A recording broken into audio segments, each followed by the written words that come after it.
अस्सलाम वालेकुम। मैं हूँ आप teacher doctor Fauzia anatomy physiology के लेक्चर के साथ। और रेस्पिरेटरी सिस्टम का टॉपिक था जो कि लाइव क्लासेस में स्टार्ट था और यहीं से मैं जो है वो आपको कंटिन्यू करवाऊंगी इसका फर्दर टॉपिक रेस्पिरेटरी वॉल्यूम या पल्मोनरी वॉल्यूम्स। पल्मोनरी वॉल्यूम्स का मतलब ये है कि लंग्स के अंदर जो है वो हवा जब जाएगी सांस के थ्रू तो कितना उसके लिए स्पेस दिया जाएगा लंग्स को। लंग्स कितनी हवा जो है वो अपने अंदर जो है जमा कर सकते हैं और या उसमें से कितनी हवा जो है जब सांस के साथ बाहर जाएगी, इसके साथ साथ कितनी हवा सांस के साथ बाहर जाने के बाद फिर दोबारा से लंग्स में रह जाएगी। ये तमाम वॉल्यूम्स जो हैं वो डिस्कस किए जाएंगे इस टॉपिक में। अब पल्मोनरी वॉल्यूम जो आ जाता है, लंग्स के वॉल्यूम जो हैं, लंग्स के वॉल्यूम जो हैं वो चार तरह के होते हैं। सबसे पहले होता है टाइडल वॉल्यूम। टाइडल वॉल्यूम ऐसा वॉल्यूम होता है जो कि नॉर्मल हवा की मिकदार जो होती है हमें ज़रूरत होती है हमारे लंग्स में, और हमारे लंग्स जो है इसको एग्जिस्ट करा सकते हैं। तो इसमें आ जाता है कि वॉल्यूम ऑफ एयर इंस्पायर्ड और expired in each normal breath, कि ये हवा का वो नॉर्मल वॉल्यूम होता है जो कि हम इंस्पायर्ड करते हैं या एक्सपायर्ड करते हैं, क्योंकि जो नॉर्मल चीज़ है उतनी ही इंस्पायर्ड होगी उतनी ही एक्सपायर्ड होगी। तो इस वजह से यहाँ पे लिखा हुआ है कि वॉल्यूम ऑफ एयर इंस्पायर्ड और expired in each normal breath, कि हवा का वो वॉल्यूम जो कि हम या तो सांस के साथ जो है वो लेकर जाएंगे या हम सांस के साथ जो है इसे बाहर निकालेंगे हर नॉर्मल ब्रीथ में, तो उसे हम कहेंगे 500 ml होता है। इसकी वैल्यू जो है वो 500 ml कैसी आई, तो ये भी एक इंस्ट्रूमेंट के थ्रू जो है, एक डिवाइस के थ्रू जो है इसे रिकॉर्ड किया जाता है, जिसे जो है वो सिंपल स्पायरोमीटर कहा जाता है या रेस्पायरोमीटर कहा जाता है या फिर कंप्यूटराइज स्पायरोमीटर कहा जाता है। दोबारा से बता दूं कि इसके लिए जो इंस्ट्रूमेंट यूज़ किया जाता है, ये जो वॉल्यूम है ये किस तरह से मेजर किए जाते हैं, तो इसके लिए इंस्ट्रूमेंट यूज़ किया जाता है। उस इंस्ट्रूमेंट का नाम क्या है? सिंपल स्पायरोमीटर, या फिर इसमें आ जाता है रेस्पायरोमीटर, या फिर हम यूज़ करते हैं कंप्यूटर स्पायरोमीटर। इनके थ्रू जो है वो वॉल्यूम जो है लंग्स का मेजर किया जाता है। अब टाइडल वॉल्यूम क्या चीज़ है? नॉर्मल वॉल्यूम है जो कि इंस्पायर्ड या एक्सपायर्ड होगा हर सांस के साथ, और इसकी वैल्यू कितनी आ जाएगी? 500 ml। वॉल्यूम को हम यूज़ करें इसके लिए जो है हम यूनिट्स जो यूज़ करेंगे साथ में वो ml या लीटर में यूज़ करेंगे। 500 ml आ जाएगा और इसके साथ मिलीलीटर, और अगर हम यूज़ करेंगे 0.5 लीटर भी हम यूज़ कर सकते हैं इसके लिए। Inspiratory reserve volume. It is the extra volume of air that can be inspired forcefully beyond the normal tidal volume. अब ये वो हवा का वॉल्यूम है, इंस्पायरेटरी रिजर्व वॉल्यूम। अब इंस्पायरेटरी में आ जाता है कि हमने जब सांस ली, इंस्पायरेशन का मतलब होता है जब सांस लेना, हवा को लंग्स में फिल करना। तो इसमें क्या होगा कि इंस्पायरेटरी रिज़र्व में हम टाइडल वॉल्यूम के साथ वो हवा जो कि एक्स्ट्रा जाएगी। अब ये जो है ये फिक्स्ड नहीं होता कि टाइडल वॉल्यूम जो है वो 500 ही हमारे लंग्स जो है वो इंस्पायर करेंगे, बल्कि इसके साथ साथ कुछ एक्स्ट्रा हवा भी हमारे लंग्स जो है वो सांस के साथ जो है हमारे लंग्स में इंस्पायर्ड हो जाती है। अगर वो एक्स्ट्रा हवा हमारे लंग्स में इंस्पायर्ड हो जाती है तो क्या लंग्स में इतनी स्पेस होती है कि उस एक्स्ट्रा हवा को भी वहाँ पे जगह दे।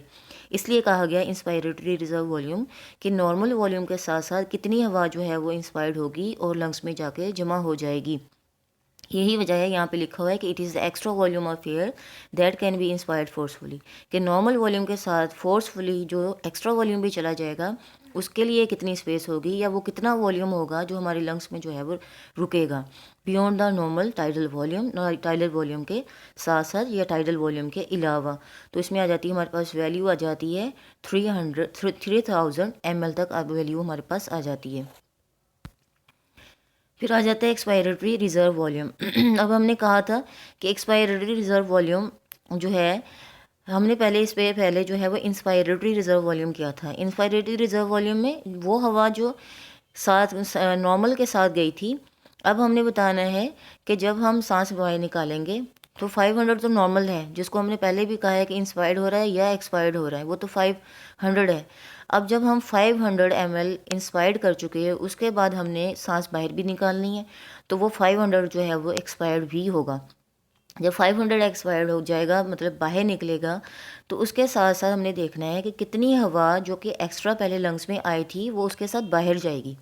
अब वो हमने देखना है वो वॉल्यूम कितना है, इसलिए इसके साथ उन्होंने डेफिनेशन भी की है, it is the extra volume of air that can be expired forcefully, कि ये वो वॉल्यूम है हवा का जो कि फोर्सफुली एक्सपायर्ड होगा। मतलब किसके साथ एक्सपायर्ड होगा? नॉर्मल वॉल्यूम के साथ। Beyond the normal tidal volume, कि टाइडल वॉल्यूम जो कि हमारा 500 ml था, उसके साथ साथ कुछ एक्स्ट्रा हवा जो हम पहले ले चुके थे सांस के साथ, वो हमने बाहर भी निकालनी है।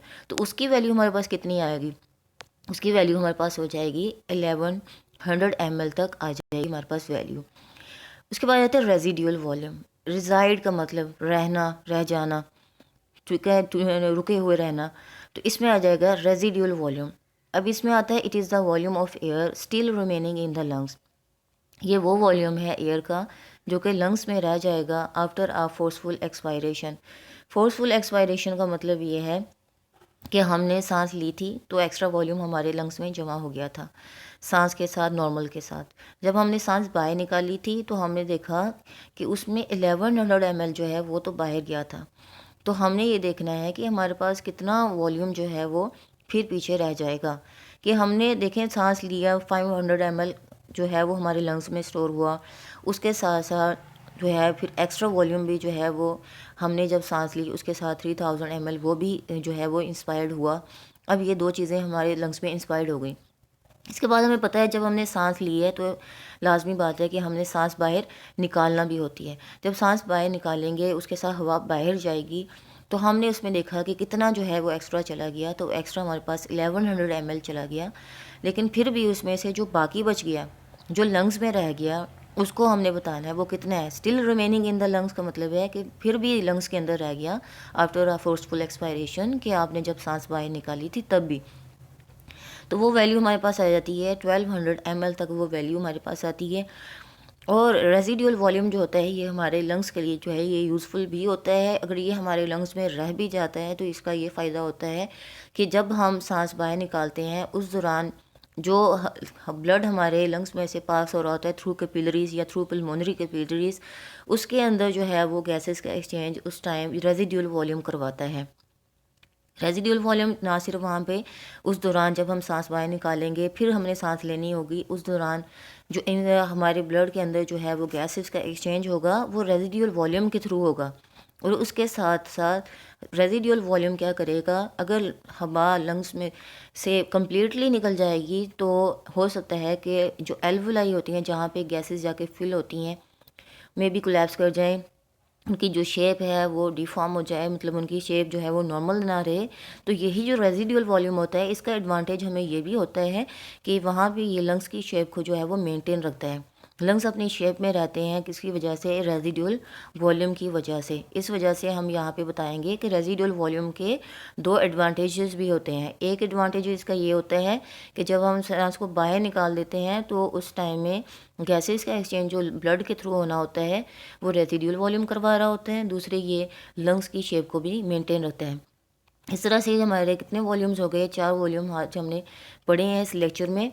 कि इन पल्मोनरी वॉल्यूम्स का मतलब ये होता है कि कितनी सांस के साथ जो है हवा हमारे लंग्स में जाएगी, वहाँ पे स्टोर होगी, लंग्स उसको जगह देंगे, फिर उसके बाद वहाँ दोबारा से जब हम सांस बाहर निकालेंगे तो कितनी हवा जो है वो बाहर सांस के थ्रू जाएगी और फिर भी लंग्स में वापस रह जाएगी।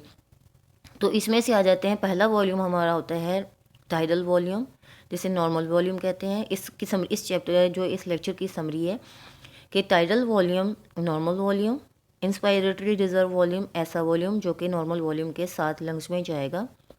एक्सपायरेटरी रिजर्व वॉल्यूम जिसका मतलब है कि जब हम सांस बाहर निकालेंगे तो नॉर्मल के साथ कितनी हवा एक्स्ट्रा जो हमने ली थी वो बाहर गई दोबारा, और उसके बावजूद बाहर जाने के बावजूद भी पीछे कितनी हवा जो है वो रह गई। इस तरह से ये सारे के सारे जो वॉल्यूम्स हैं ये हम यहाँ पे आज हमने डिस्कस किए हैं। इंशाल्लाह फिर नेक्स्ट लेक्चर के साथ हाज़िर होंगे। तब तक के लिए अल्लाह हाफिज़।